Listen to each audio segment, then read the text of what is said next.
Assalamualaikum warahmatullahi wabarakatuh. Sahabat semuanya yang dimuliakan Allah Subhanahu wa taala. Kita lanjutkan membaca kitab Risalatul Mu'awana. Sudah sampai di pasal kedua tentang ikhlas. Bismillahirrahmanirrahim. Allahumma 'allimna ma yanfa'una wanfa'na bima 'allamtana warzuqna 'ilman nafi'a. Qala al-musannif rahimahullah wa nafa'ana bi'ulumihi amin ya rabbal alamin. Faslun. Wa 'alaika ya akhi bi islahin niyyah wa ikhlasiha wa tafakkuri fiha qabla ad-dukhuli fil 'amali fa innaha asasul 'amal.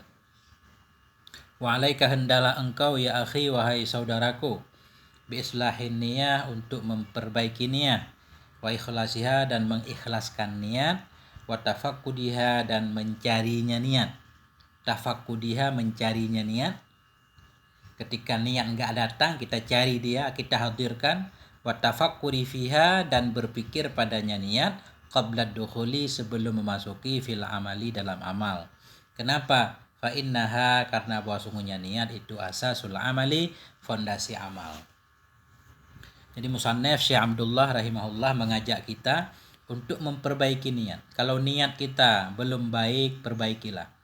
Apapun yang pengen kita lakukan, usaha apapun, kerja apapun, apakah mau berdakwah, mau mengajar, mau menolong orang lain, kalau niat kita belum benar, perbaiki dulu.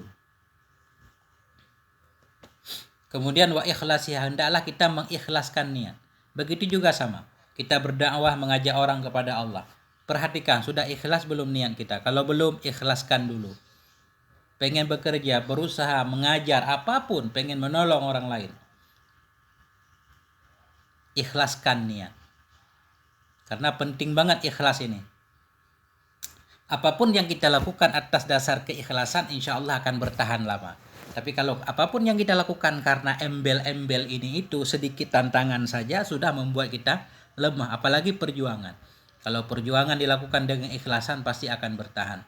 Wa tafakkudiha, hendaklah kita juga mencarinya niat. Ketika pengen melakukan sesuatu, niat belum hadir dalam hati.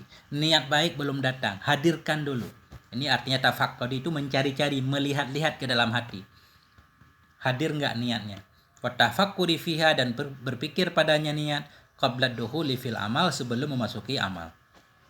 Jadi kesimpulannya, sebelum kita melakukan amal apapun, baik amal itu berupa perkataan atau perbuatan, perjuangan, dakwah, mengajar, dan apapun bentuknya, perlu kita perhatikan. Kalau niat kita belum baik, perbaiki dulu. Kalau belum ikhlas, ikhlaskan dulu. Kalau belum hadir, hadirkan dulu niatnya. Kenapa? Fa innaha asasul amal, karena niat itu merupakan pondasi amal. Amal akan bernilai kalau amal itu akan kuat bila fondasinya kuat. Jadi ikhlas itu atau niat itu merupakan fondasi amal. Kalau amal kita benar, kalau niat kita benar, maka amal pun akan benar. Ini sebagaimana kita dengar Syekh Athaillah Sakandari berkata dalam kitab Hikam beliau, semua amalan itu merupakan patung. Amalan apapun yang kita lakukan semuanya seperti patung-patung, gak ada nilainya. Ruhnya yaitu niat ikhlas. Ketika dalam beramal kita memiliki niat yang ikhlas, maka amalan kita itu akan hidup. Bayangkan kalau kita menghadiahkan satu hewan yang tidak bernyawa, bangkai, kepada orang lain, nggak ada yang mau. Tapi hewan yang kita hadiahkan itu hewan yang hidup, yang ada ruhnya. Nah, itulah ikhlas. Wal a'malu tabi'atun laha hasanan wa qabhan wa sihatan wa fasadan. Dan bermula amal, atau amal ini kita ataf kepada ini. Karena bahwa sungguhnya amal itu tabi'atun. Amal itu mengikuti baginya niat. Hasanan nisbah baik, wa qabhan nisbah buruk, wa sihatan nisbah sahih, wa fasadan nisbah rusak. Maksudnya amal mengikuti niat. Kalau niat kita baik, amal jadi baik. Kalau niat kita buruk, amal buruk. Kalau niat kita benar, amal jadi benar. Kalau niat kita rusak, amal pun akan rusak. Itulah pentingnya niat. Wa qala sallallahu alaihi wasallam, Nabi sallallahu alaihi wasallam juga berkata dalam satu hadis yang sahih, innamal a'malu binniyah wa innama likulli imri'in ma nawa. Hanya saja bermula segala amalan itu sabit dengan niat. Wa innama, dan hanya saja, likulli imri'in, sabit bagi setiap orang itu manawa, apa yang dia niatkan. Ini hadis sahih, ada dalam Sahih Bukhari, Sahih Muslim juga ada, kata Nabi, innamal a'malu binniyat.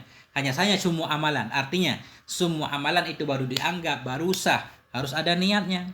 Salat ada niatnya, puasa ada niatnya, haji ada niatnya, apapun. Menuntut ilmu ada niatnya, mengajarkan orang lain ada niatnya, mencari rezeki ada niatnya. Wa innama likulli imri'in ma nawa. Hanya saja balasan bagi setiap orang itu mah yang meniat ia akannya mah. Jadi balasan yang kita dapatkan di sisi Allah juga sesuai dengan kadar niat kita. Fa'alaika alla taqula qawlan.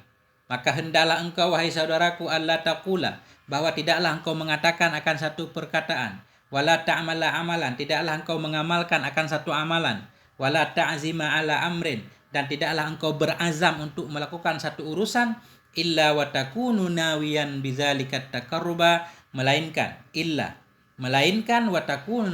adalah engkau itu nawiyan, yang meniatkan bizalika, dengan demikian perkataan, amal dan perkara. Niat apa? At-taqarruba ilallah, niat akan mendekat kepada Allah. Jadi beliau menganjurkan kita hendaklah setiap perkataan yang pengen kita ucapkan, setiap perbuatan yang pengen kita lakukan, setiap urusan yang pengen kita lakukan, hendaklah semuanya kita niat pertama untuk mendekatkan diri kita kepada Allah. Dari sini timbul kebaikan-kebaikan. Kalau tadi kita pengen mengatakan sesuatu itu justru tidak bisa mendekatkan kita kepada Allah, berarti bertentangan dengan niat kita. Akhirnya perkataan ini nggak jadi kita ucapkan. Ketika kita pengen menyakiti orang lain dengan lidah kita, nggak mungkin menyakiti orang lain bisa mendekatkan diri kita kepada Allah.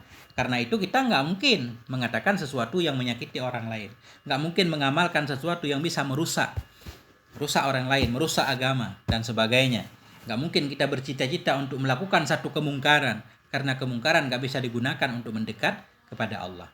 Jadi otomatis setiap perkataan, perbuatan, dan perkara yang kita ingin lakukan itu mestinya bisa mendekatkan diri kita kepada Allah. Karena itu kita pertama niatnya untuk mendekat kepada Allah. Wabtigha as-sawabil ladzi rattabahu subhanahu 'alal amril manwi min babil minnati wal fadli. Yang kedua kita niat ibtigha'a kita etah kepada taqarrubah.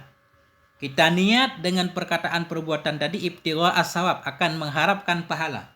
Alladzi rattabahu, yang telah menyusun akannya pahala oleh Allah Subhanahu wa taala, alal amril manwi, di atas perkara yang diniatkan tadi, pahala min babil minnah, dari bab karunia dan fadl Allah. Artinya dalam melakukan apapun, perkataan, perbuatan, kita niat untuk mendapatkan pahala yang telah Allah janjikan terhadap perkara yang akan kita kerjakan. Misalkan ketika kita mengajarkan orang lain suatu ilmu pengetahuan yang kita bisa, niat untuk mendapatkan pahala yang Allah janjikan terhadap orang yang mau menyebarkan ilmu pengetahuan. Mengharapkan mendapatkan pahala yang telah Allah janjikan terhadap urusan yang kita niatkan tersebut. Pahala dari Allah ini bukan wajib, tapi minnah. Itu cuma-cuma dari Allah, bonus karunia Allah Subhanahu wa taala. Tidak ada siapapun yang bisa mewajibkan apapun kepada Allah Subhanahu wa taala. Dari sini kita mengetahui betapa pentingnya ikhlas dalam segala hal. Karena dengan ikhlas maka kita akan mendapatkan kekuatan yang dahsyat. Tanpa keikhlasan kita akan lemah. Motivasi kita untuk melakukan apapun itu akan lemah. Karena begitu kita melakukan sesuatu karena mengharapkan imbalan, begitu imbalan tak kunjung datang, maka semangat kita pun akan mundur. Kita berharap kepada Allah, semoga Allah menjadikan kita semuanya dari hamba-hamba Allah yang ikhlas.